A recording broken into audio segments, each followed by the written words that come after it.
It's a grand old flag, it's a high-flying flag, it's the emblem for me and for you. G'day punters, but before we start with anything today, let's just get straight to it. Shane Ciurleo, run us through your thoughts. Should I host? Because I'll tell you, Shane's had a big weekend, and rightly so. His team's finally broken the drought and won one of the great premierships of all time. But it sounds to me, Pistol, like you've done a fair bit of damage to not only your body, but particularly those nasal passages. No, I'm completely fine. Just had... We should do a poll. Watch the show and then let me know if you think Pistol is completely fine. It was the first easterly of the I'm feeling spring. really good. I'm enjoying myself. It's a public holiday here in Perth. I'm not sure what your accusation is, Jack Dickens.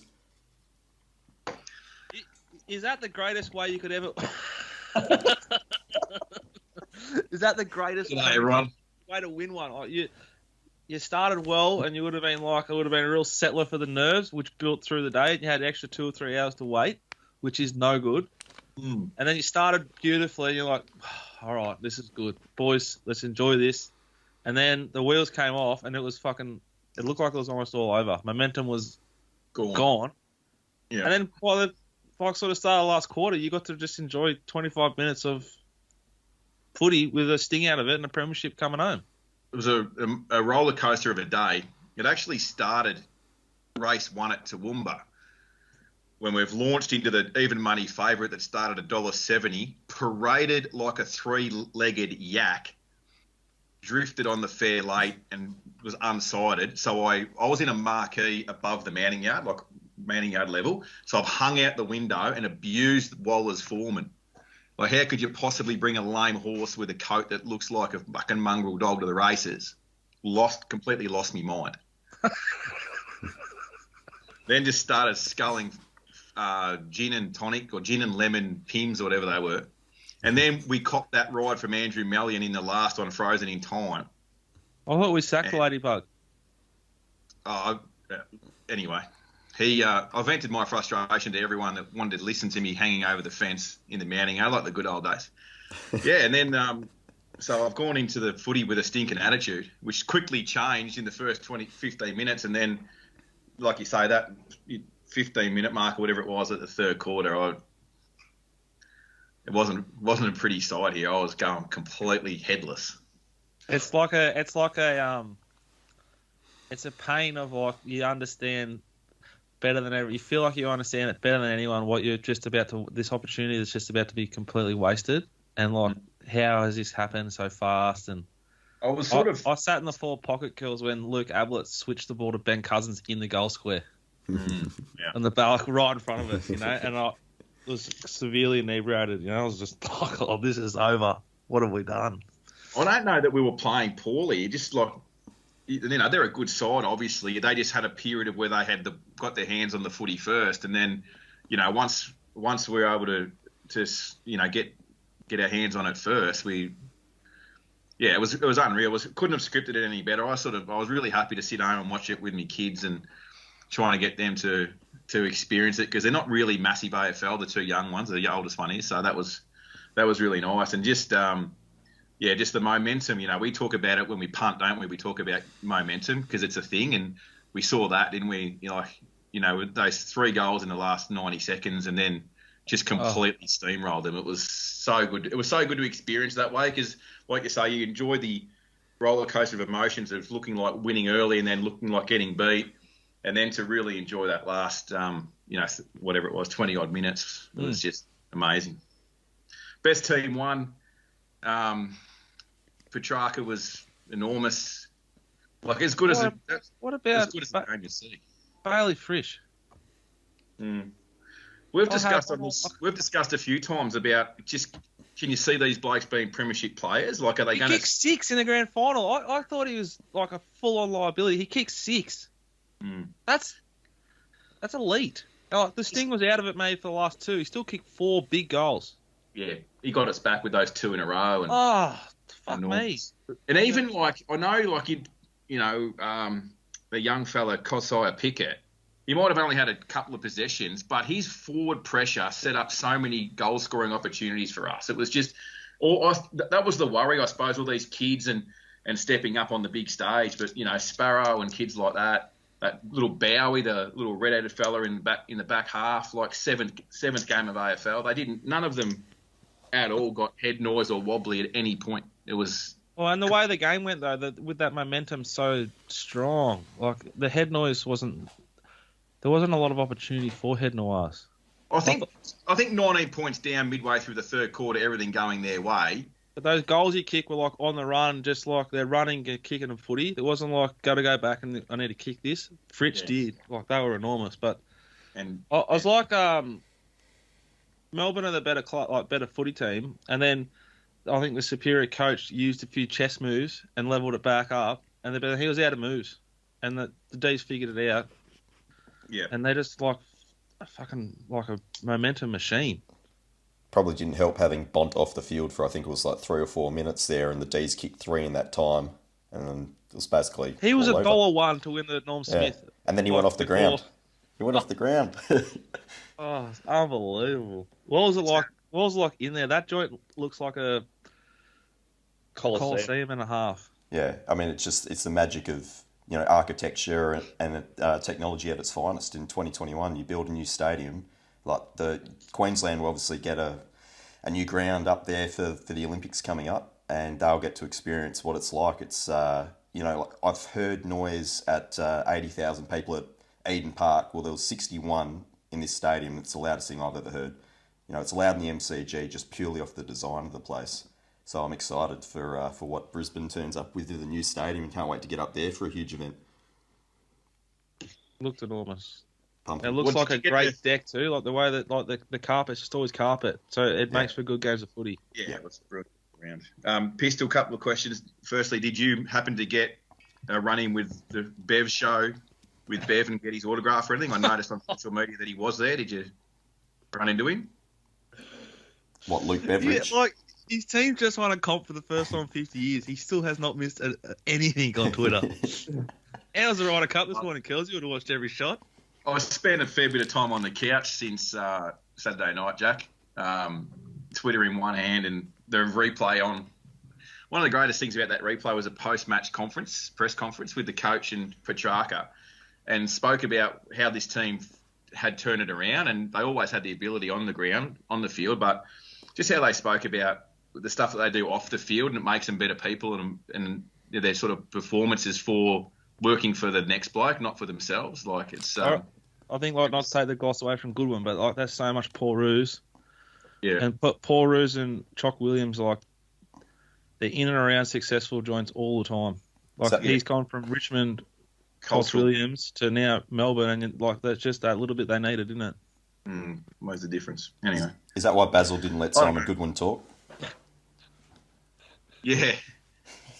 I noticed that everyone listened to Basil's request on Twitter as well about standing up and applauding at the 20-minute and 21-second mark of the first quarter. Curls, I had my timer set. He wouldn't have slept yet, Basil. Yeah. No one did it. No. Anyway.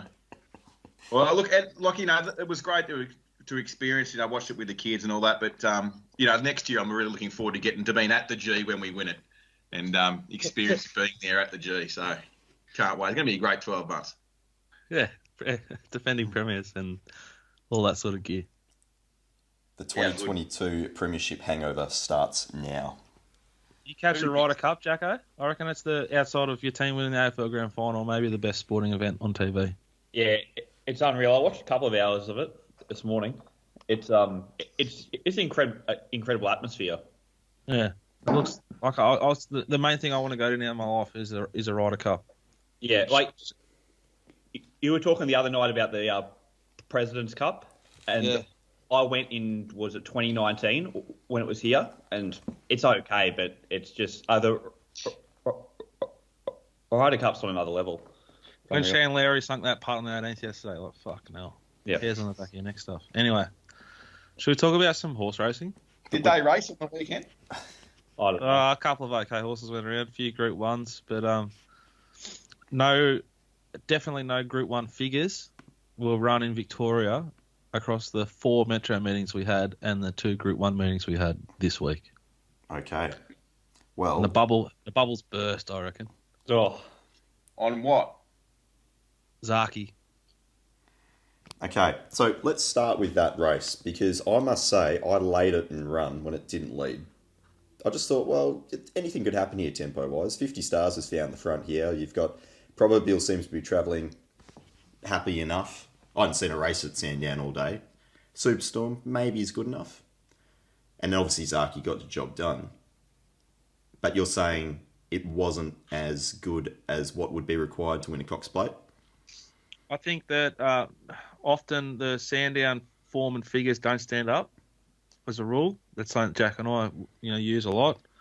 The figure, like, even if you give it the full weight, is average. And then you watch the way he won, and you thought they've gone so slow that it's gone so quick at the end that it's got the speed wobbles up. Sort of like Jamie Carr's horse, I'm Thunderstruck, was doing, 3 months ago, Jacko. Yeah. But no, it's run a 6.5 to the 600. Like, it's had the platform to sort of run home. The one excuse you can go, it's the first time it's gone this way in a race. Well, in Australia, it has overseas, as far as I'm aware. Yeah, but it's going to go around $1.50 next start, and I can't wait for it. I'm going to gap it. Well, that will be the Caulfield Stakes, I believe. So again, it might run into another 3-4 horses. The Cox Plate's going to be the one, isn't it? He'll start odds on. Well, on the fair in the Cox Plate, you can lay 280 now. Like, that seems unders. It just seems unders to me. Yeah, I can't wait to lay it. I'm scared about it in the Cox Plate, to be honest, like the third grand final run. But there was not... Like, I'm not bagging... I'm not... Like, people are going to get confused here. Like, Damien Ratcliffe's already got confused on Twitter. I'm not going to go case for case with someone about this horse. That's $2. I'm not laying it at $2 to win the next race. I'm laying it like $1.40. So I want 2 or 3 cases, please, to the one. I think it's a massive opportunity to bet against this horse at the next start, and then from that start, we'll make a decision on the start after. I certainly don't want to leave a heap of money on Betfair till the Cox Plate right now, laying a horse. Although, I could think about it. You just hope someone challenges it, though. I think that's probably what you want to see. You don't want to see a 3-horse field in the Caulfield Stakes like we saw with Winks a couple of years back, and then like an 8-horse Cox Plate. Yeah. I don't think you'll see an 8-horse. It'll be a stacked Cox Plate, and if it is light on, there'll be younger horses with no weight going quick. So I just think I didn't like what I saw for the prices that it's going to be in the bigger races. Okay. What about the Beaten Brigade? Not that there was too many of them. 50 Stars. I don't know what you do with it. It was beaten by like 35 lengths. Maybe something went wrong with it. I didn't read the stewards report. I only looked for the stewards report this morning for one race, and that was race 2 at Mornington yesterday, which we'll get to. Which, good on the stewards, they've addressed it. Anyway, I thought so from every other horse. I don't see how they're going to beat Zaki at the same time, but I just certainly would not want to be taking the price that I'm going to get offered about Zaki. I'd rather be laying it or betting around it. Yeah, I thought Probabile, I'm not sure where it goes, but on a good track next start, it'll be hard to beat off that. The rest of them, the other 3, can do whatever they like. Yep. Not really fast. I'll probably will go back to some mares race and win with a leg in there, surely. Let's have a look at the other Group 1 from the weekend, the Moya, on Friday night. Wild Ruler has knocked off the Inferno. Well, I don't think Wild... D Moore, Group 1 D Moore, curls. Group 1 D Moore has knocked off the Inferno with one of the greatest rides of all time in a Moya. Like, it was a fucking peach from him. It was unbelievable. He is a definition of momentum. Like, he produced the best performance in the biggest race on the night. There's a lot of Group 1 jockeys there. Great ride. Knocked off the better horse, I think, in the Inferno. We were on both. Happy with either way, but I'd rather be with the Inferno moving forward. I think that's pretty obvious. And as always, Curls, our girl September run got through her gears late and just hit the line nice. Yeah, nice little eye-catching effort. Oh, yeah. I've put it in the black book. Black book, Profiteer, any thoughts? Because the market was hard. It was sort of 380 to 260. Like, it was pretty firm. Nice. And then got out a little bit late, but there was plenty of support for it. It's just not that good, is it? Yeah, that's what I thought too. I was surprised with because it's never run any time in its career, No. and it being priced off potential and probably map, and then as soon as it didn't lead, it was hundreds in the run. I thought. Well, he did go he went sub, Swats that, Profiteer, and Brooklyn Hustle went sub 10 from the 8 to the 6. Is that actually possible? I wouldn't have. Yeah.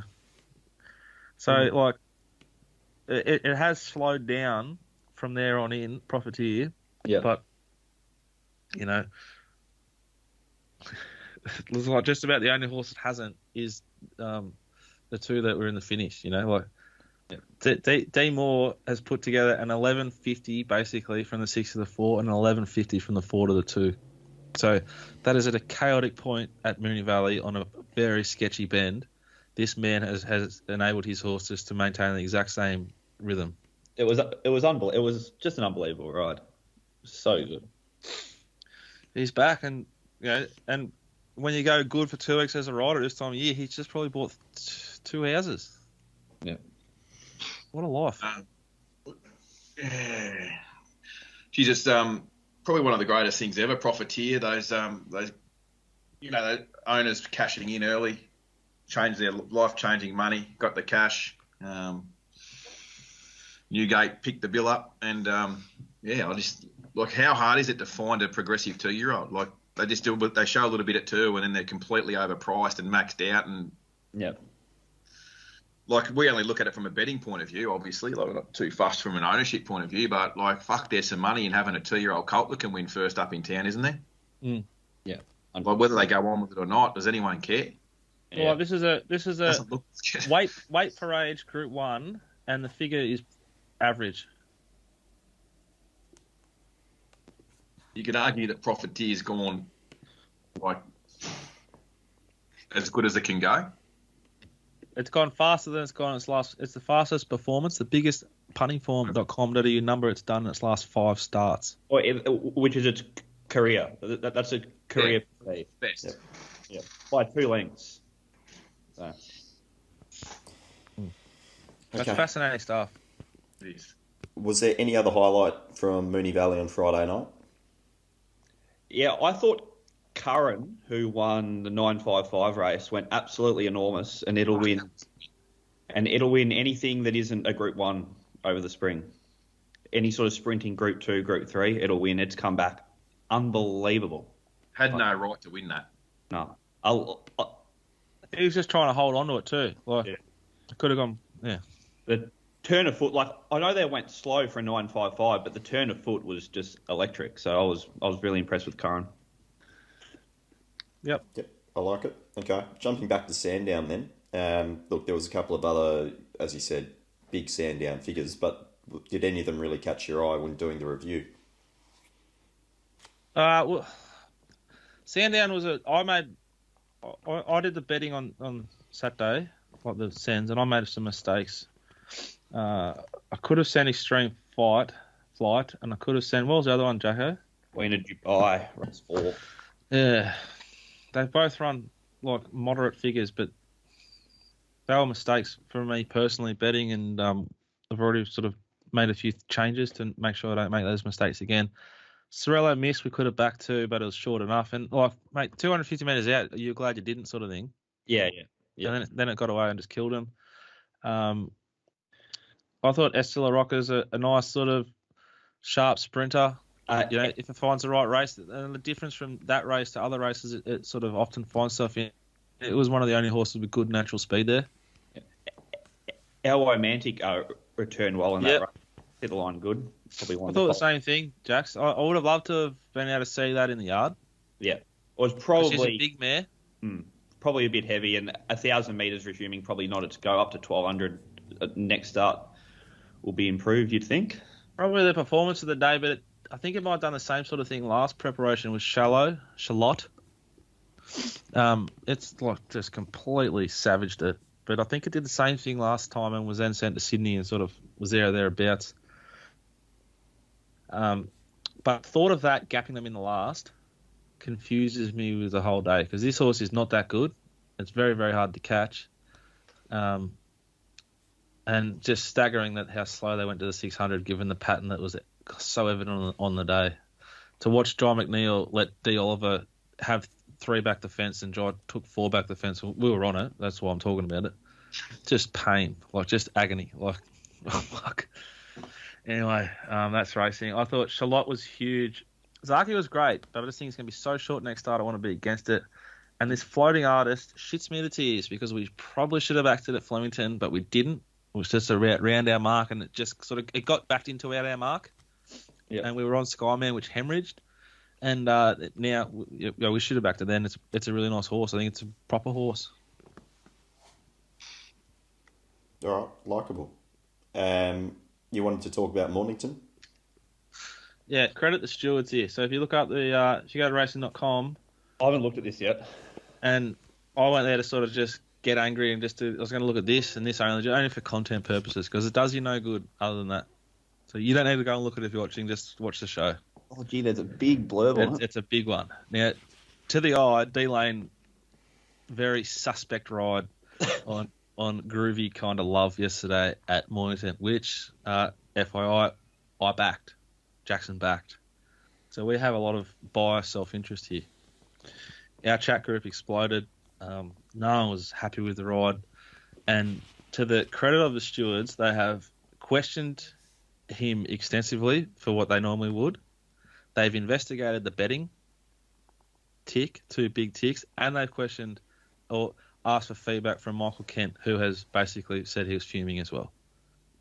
Now, I think it's really hard for them to sort of go beyond that as a steward. If they start trying to ban or punish riders for riding horses dead and then they can't win, that's just a big slippery slope. But if they're on it and they're investigating and they're pursuing it as a punter, you're satisfied that they are looking, and that the job's been done. What I'm sure Damien just made. He went left when he should have gone right, or right when he should have gone left, and that's the end of it. But to the eye, it was very frustrating as a punter, and I'm really happy that the stewards have investigated it thoroughly. Yeah, completely agree. It wasn't a fact of he... Sorry, you go. Wasn't a fact if he could have gone left or he could have gone right. He just should have just popped out. Just gone straight, maybe, yeah. Yeah. All right, let's round off what's been a celebratory show with a view to the week ahead and what that might involve. Jax, where are you guys betting? I don't have it up. Do you? Okay, well, I've got it up for you. That's what... Kilmore tomorrow and then Geelong. We've got a Geelong midweek meeting, which is interesting. Moe, so we've got an RDO on Thursday, which will be good. Friday, we've got a game of golf into some Tatura maidens, potentially. Is that the Valley of the Bush? Yeah. And into the Valley of the Valley, Mooney Valley, on Friday night. And then headquarters Flemington and some Matoa maidens on Saturday. And then Royal Bendigo and Bairnsdale on a Sunday. So it's a moderate week, I'd say, Jackson. We look to bet up at Flemington, obviously, and Mooney Valley. Most of our work will be done Friday and Saturday. Yeah. Sorry. Okay. Two questions for you about the week ahead for you. There's no Benalla there? Well, credit to the track staff. Yeah. If there wasn't ever more evidence of how it is just they are not allowed to criticise. Great ride, great tactics, congratulations and well done. Great ride, congratulations, great tactics and well done. No, well, credit to the track staff at Benalla who prepared 1,900 metres of the 2,000 metre track perfectly, and 100 metres of a heavy 10 in the straight. So, but also at the same time, thank you, because we took $15 about Jocelyn, who then we took scumbags. Scumbags, it's 5, but it was into $3, and the scumbags put up $2.70, and it got done on the line. So thank you in a way, and also credit to the powers that be. They would never ever have made as much money as they make day to day right now through COVID. Ever. And they've sacked track walkers. God bless them. They're racing in Queensland this week. Are they? Thank God the D's one because we almost sort of rostered you off for the week, but we're going to be betting. Ipswich Wednesday, Gatton Thursday, and then the usual Saturday fair.